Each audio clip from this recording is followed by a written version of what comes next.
afternoon, everybody, and welcome to Rocky Top Review presented by CHI Memorial Imagine Better Health. Steve Hartline with you on Mix 1041, Talk 1013, and Mix TV. Mix TV available at mymix1041.com. And we're joined, of course, by Stephen Shelton and Jason Cox as Tennessee gets ready for a 3:30 kickoff with Alabama in Knoxville here in a couple of hours. But Shelton, I want to begin with you, and my goodness, I don't know where to begin with that Kentucky game last Saturday. I was right. We'll start there. I was right. No, it's Garantano came out. He kind of set the tone for Tennessee. We have a fumble, and then we have 2 interceptions, and then we put Stroud in, and he throws an interception. We pull him back out. We put Garantano back in, and I think the biggest takeaway from this is you saw Garantano lose the team this past week, and that you've not been able to say that up to this point, no matter how well or bad he played.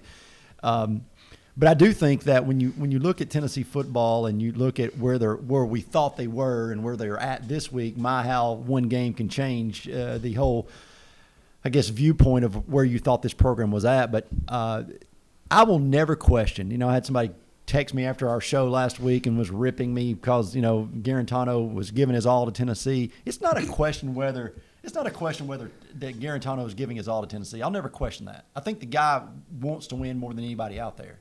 But sometimes you put people in positions for success. Sometimes you put people in positions to fail. And I think Garantano coming to Tennessee and playing the SEC was not his best option. And we've been able to see that now he's been there since '88, I think. So, but if you just look at Jared Garantano and the success he's had at Tennessee, it's been against lower tier teams and teams outside the conference. He's a great athlete. He's a good quarterback. He's just not an SEC caliber quarterback. So did he give his all? I'm 100% certain he gave his all every time he was on the field for Tennessee. But I'm also 100% certain that he should never have taken a snap in a Vol uniform. Jason, what did you make of it? Well, I saw a great interview this week with Garantano, and the person interviewing him asked him, "What's your favorite number, Jarrett?" And he picked 6. So I don't know, but oh my, yeah. So says the youth pastor. Yes, yes, I heard that's a dad joke. All right, so the UK loss was tough. All right, we didn't expect that, but Kentucky's a good program. They got off to a slow start, 0-2. Seemed to have things turned around, but Mark Stoops has done a good job there. Should we have lost to him? No way, no how. But if you zoom out, you take a 30,000 foot view of the program right now, we had taken probably 3 steps forward in the Pruitt tenure. Well, Saturday was 1 step back. And I would say this, the growth isn't always linear, okay? Growth you don't get this smooth ride up to the top. It is often up and down, but the hope is that over time you're consistently moving up, okay? Now, Pruitt and this Vol team have to answer some questions over the next few weeks, okay? Are we going to compete against Alabama? What do we do in the off week? Can we beat Arkansas? If you don't beat Arkansas, you got big problems, okay? And they're a good football team, all right? But growth isn't always linear. The biggest disappointment in this game was the effort. The scoreboard, that was ugly, but it was the effort in this game. Maybe it was because everybody looked and said, we're tired of number 2 taking snaps. I don't know. We fired our defensive line coach apparently in the middle of the game. I don't know if that's real or if it happened after the game, but word is apparently Pruitt told him to get off the field. And so there was an effort issue going on, and that's the most disappointing thing is the lack of effort that the Big Orange gave last week. Shelton, what other than Garantano was a problem for UT last week? Well, defensively, we looked lost on a lot of plays. Now, defense also got their backs put up against the wall when you have, when you're sitting on the sidelines and the other team's scoring because they're taking pick sixes back. And so, but I'll say something to what Jason just said. Yes, success is not a straight line up, and that's true, but you don't get beat by a team like Kentucky 34-7 and who had lost 17 straight in Neyland Stadium. You do not. That's not a up and down. That is a problem inside your locker room with effort. That is a problem with your coaching staff. That is a problem with preparation. That because your talent pool, because you've had 3 straight years of getting your talent pool to be much better than it was than when you got here. You get beat by Kentucky by a field goal at the end of the game. That's an up and down. Getting beat 34-7 is a huge problem within this program, and that's not acceptable. You're paying. You just gave this guy a raise, a big raise, and more years on his contract. When you do that, your expectations grow, and the expectations are you beat the Kentuckys. We're not. I don't think anybody that's in reality in the Tennessee fan base is looking for Tennessee to beat Alabama, looking for them to beat Georgia, maybe even looking for them to beat Florida. I think the realists are we're nestled in right underneath that.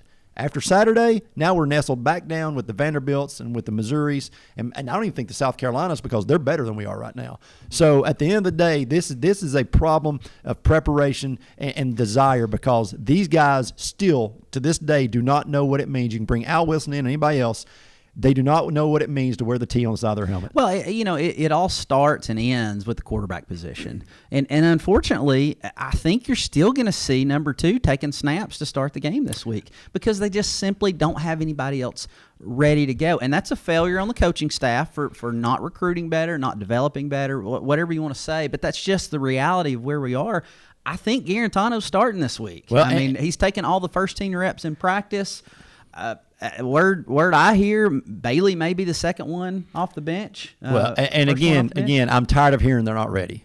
I'm just tired of it. See, because but you say that. No, I know. Listen, we've got 2 guys behind him that's been there, that's been in this program. They've had the same time with Chaney as Garantano has. So it's time to put them in the football game. If they're not good enough to play, tell them to go transfer somewhere else. This is the most cop-out thing that you can do as a coaching staff to say they're not ready. Well, guess what? You're getting your brains beat in. Put somebody else in and get them ready because the best time to get them ready is playing SEC competition. Well, but you know just as well as I do. You know just as well as I do being an athlete yourself way back in the day.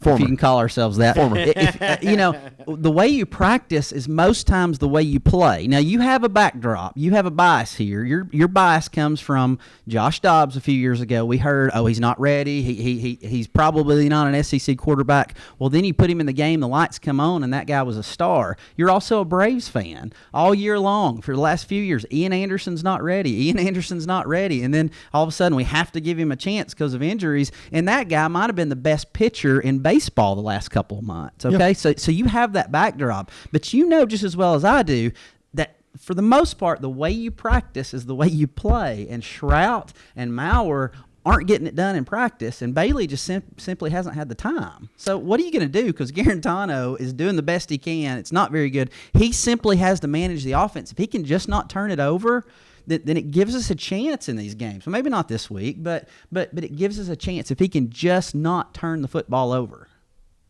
All right. Quite a launch here as we figured after the loss to Kentucky. First time Tennessee's lost to Kentucky at home since 1984. We're going to take a break right here. Let me remind everybody, kickoff 3:30, Tennessee, Alabama, right here on Mix 104.1, presented by Tennessee Valley Federal Credit Union. We'll have it on the radio as well as Talk 101.3 if you're listening here. Our talk coverage presented by Honda Cleveland. And online, you can download the Mix 104.1 app, listen on your phone or mobile device at mymix1041.com. It's free, courtesy of CHI Memorial. Back to look around the SEC Rocky Top Review in just a moment.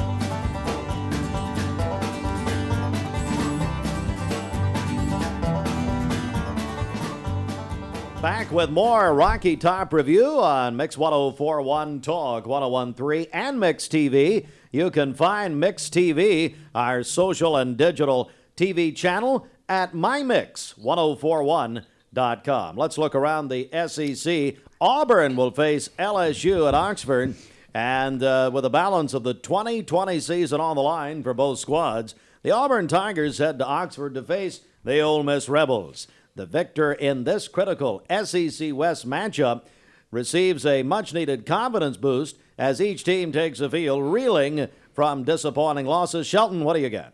Well, Auburn, I mean, I really thought they'd beat South Carolina. They hadn't lost to them since 1933. And so, but South Carolina defensively played well. I think you got two teams with Auburn. I mean, I hate to say Gus Malzahn's on the hot seat, but, I mean, everything you read out of there, he's on the hot seat. And so I don't know how any coach could be on the hot seat in a season like this, because it's just nothing's been the norm. But if Lane Kiffin could find himself an offense, what I said last week, if Lane Kiffin can find himself a defensive coordinator, Ole Miss could play with anybody in the nation offensively. After last week, when Arkansas just basically shut them down offensively, now I think if Lane Kiffin could find himself an offensive coordinator and a defensive coordinator, but Ole Miss offensively is still, I mean, they're still incredible. They're putting up 442 yards of offense a game. That's just insane. And they're not just doing it with an air attack. They run the football really well. As 242 yards of that is on the ground. So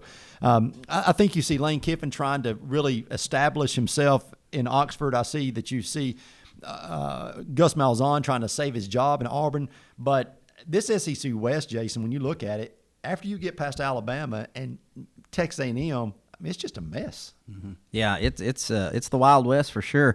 I would say this: I wouldn't expect.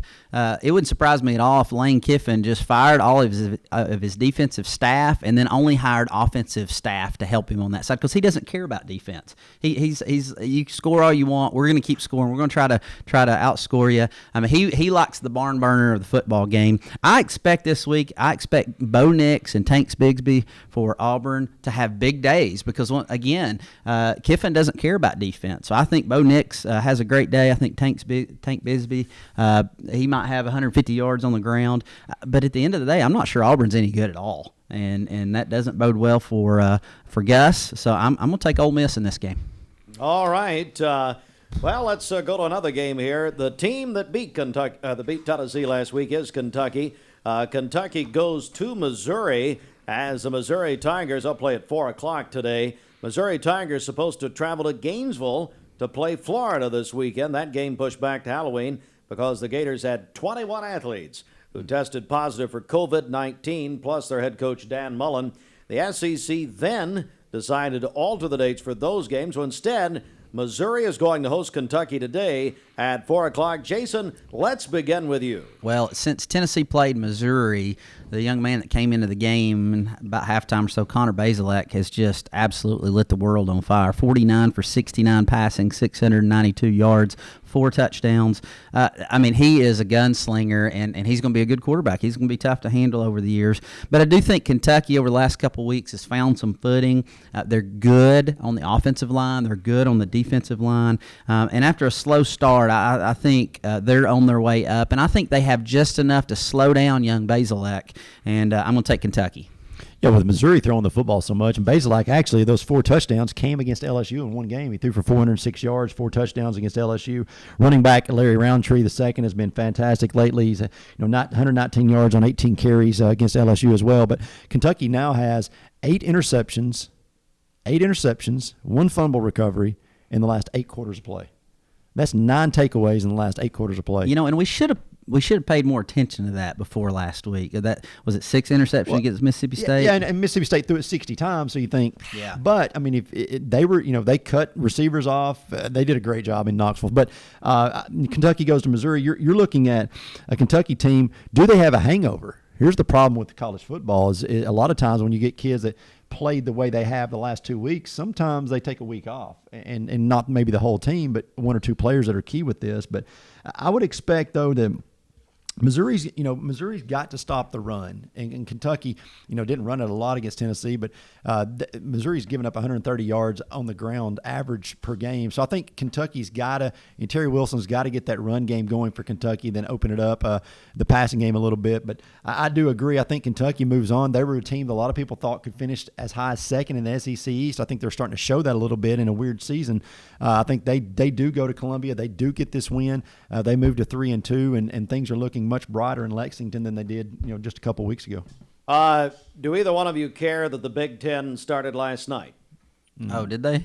Okay, No. Thank you. South Carolina will play LSU. LSU got a break from gone from bad to worse this season, And now they have to face a South Carolina team that's shown they can play at a high level defensively in the past 2 weeks.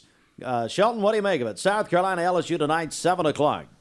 Yeah, I mean, they got a break. I think this was a misprint. I saw that they got a break last week because they didn't have to play. So that's, I think, two different articles got merged together here a little bit. Right, yeah. So LSU got a break last week. LSU probably needed that break because, I mean, they were looking at 1-3, and now they've imposed sanctions on themselves, and things in Baton Rouge is just getting really, really bad. They went from hoisting a national championship to now, just things just falling apart in football and basketball. And so, but I will say this for LSU, they're still very talented. Now, I do think that Will Muschamp has got those guys over there in South Carolina believing defensively that they can play with anybody in the nation. Miles Barron, though, for LSU has thrown for 1,100 yards. But he's going to be out with a leg injury. So they're going to look for Max Johnson and T.J.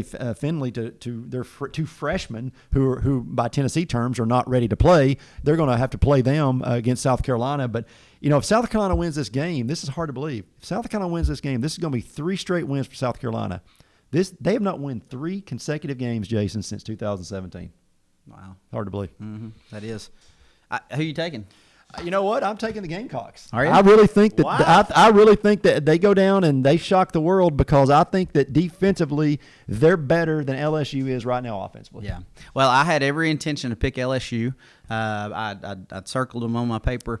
They are a -6 coming out of Vegas. But then I heard that Miles Brennan was hurt and he was going to be out. And he had a little juice going with that offense. As bad as LSU's been, Miles Brennan has been pretty good under center, taking Joe Burrow's spot. But because he's going to be out, I got to take the Gamecocks as well.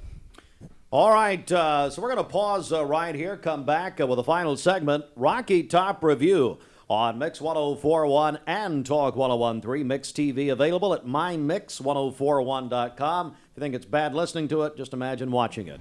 We're back, presented by CHI Memorial in a moment.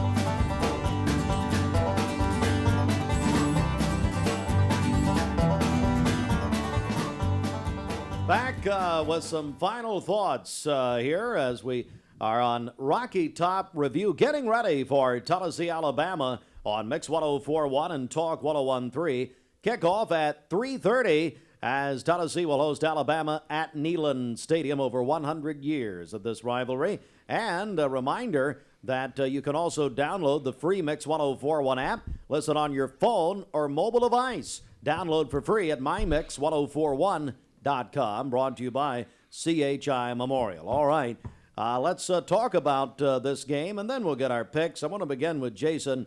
Alabama and Tennessee today. Well, we call it the third Saturday in October, and everybody around the South knows what that is. Now, I'm looking at my calendar, and it's the fourth Saturday in October this year, but that's okay. It's 2020. It's 2020. We still call it the third Saturday in October. This rivalry, although it's been lopsided the past few years, few years. 13. This is a meaningful rivalry around the South. People know this rivalry. This, for those of you that say we shouldn't have to play Alabama every year, yes, we should. Okay, this rivalry cannot go away. The script will flip. Okay, before Saban beat us, we'd beaten them like 8 times in a row. Before that, they'd beaten us like 6 or 8 times in a row. This is a fantastic rivalry, and one day we'll be competitive again. But it's always like this. They've always got NFL guys all over their field on offense. Mac Jones, Najee Harris, Jalen Waddle, Devonta Smith. John Mechie III is the next great wide receiver there. Listen to his stat line. He's got 14 catches on the year for 348 yards and 3 touchdowns. Okay, that's like a 25-yard per catch average. They are just so talented on offense. And some people would say, well, they're not as good on defense, but I promise you the talent level running around on that defensive side has not dropped off any. Okay, there's still 5 stars all over the defense. Alabama's tough. They're going to be standing in the end, battling for the national championship, and we're not there yet, Stephen. No. I mean, Alabama's going to bring with them Mac Jones, Najee Harris, Devontae Smith, Jalen Waddle, and a box of cigars is what they're going to bring with them. So, Butch Jones, the only time he'll ever get to smoke a cigar in Neyland Stadium will be if he's on the other side. So, and being He's still there. He's still there. He's still roaming around as a consultant of something. Somebody got a picture of him the other day, squeegeeing off Saban's windshield. Yeah. So it's you look at this rivalry, and the Crimson Tide lead this series 56-38-7, and so a lot of that has come in the last 13 years. If you think about this, if you take 13 away, then this thing's almost tied up, and so. You just look at this series and you look at Alabama this year and you think, golly bum, Alabama put 417 yards up offensively against Georgia. They put 435 yards up against Texas A&M. It's just this Alabama team is so good offensively. But then all of a sudden you start looking a little deeper, and defensively, they're not good. They're ranked 61st out of 77 teams in college football defensively. That's not a Nick Saban team. And you're right, there's a ton of NFL talent running around over there. But if you don't play as a unit, sometimes it doesn't matter.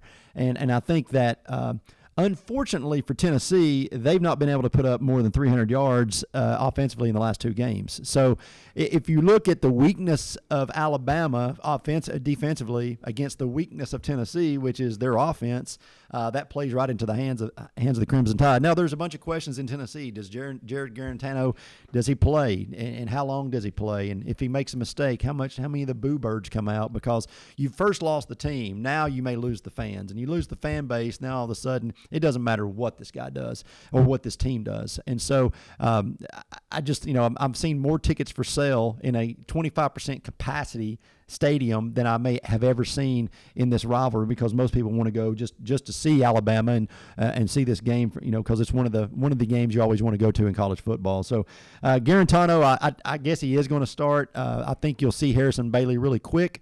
I believe that when Bailey went into the game at the end of last week, I think we saw the changing of the guard of saying, hey, to JT and to Maurer, listen, guys, we're moving on type deal. And I think that both those guys know that, especially when you've got the quarterback we've signed to come in after Bailey. So I think you do see Jared. I think you see Bailey. I think you see an Alabama team that comes in. They're going to play really well. I think it gets out of control at the end. I think 48-17, Alabama wins this game.